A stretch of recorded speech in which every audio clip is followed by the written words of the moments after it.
আজ বাংলাদেশ একটি গভীর সংকটময় মুহূর্তের মধ্য দিয়ে যাচ্ছে।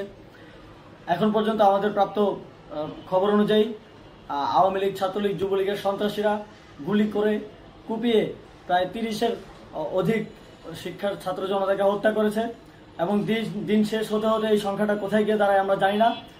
এরই প্রেক্ষিতে আমরা একটি সিদ্ধান্ত নিয়েছি, আমাদের একটি জরুরি সিদ্ধান্ত মোতাবেক আমাদের যে 6 তারিখের যেই লং মার্চ টু ঢাকা কর্মসূচি ছিল সেটাকে আমরা একদিন এগিয়ে নিয়ে এসেছি। অর্থাৎ আগামীকাল 5ই অগাস্ট সারা দেশের মুক্তিকামী জনতাকে ঢাকার উদ্দেশ্যে রওনা হওয়ার জন্য আমরা আহ্বান জানাচ্ছি। যারা পারবেন, যাদের পক্ষে সম্ভব হবে, আজ রাতেই আপনারা ঢাকার উদ্দেশ্যে রওনা হয়ে যান।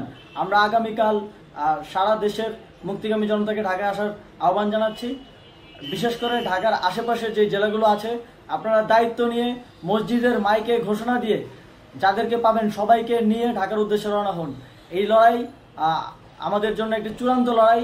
আমরা চূড়ান্ত ঘোষণার জন্য প্রস্তুত, আমরা গণভবনের দিকে যাত্রার জন্য প্রস্তুত এবং সেই উদ্দেশ্যেই আপনারা সবাই ঢাকা আসুন।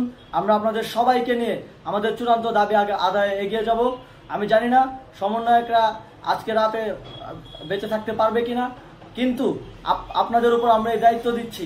আপনারা সবাই নিজ দায়িত্বে ঢাকায় আসবেন আগামীকাল এবং পরশু পরিস্থিতি বিবেচনা করে পরশু গণভবনের দিকে 4 দিক থেকে আমরা রওনা হব। আমরা খুব আতঙ্কের সাথে লক্ষ্য করছি যে ছাত্রলীগ, যুবলীগ এবং আওয়ামী লীগের গুন্ডারা পুলিশের অস্ত্র দিয়ে পর্যন্ত সাধারণ জনগণের উপর হামলা করছে। কিন্তু একটি সুখের খবর হচ্ছে সারা দেশের বিভিন্ন স্থানে সেনাবাহিনী ছাত্র জনতার পক্ষে দাঁড়িয়েছে।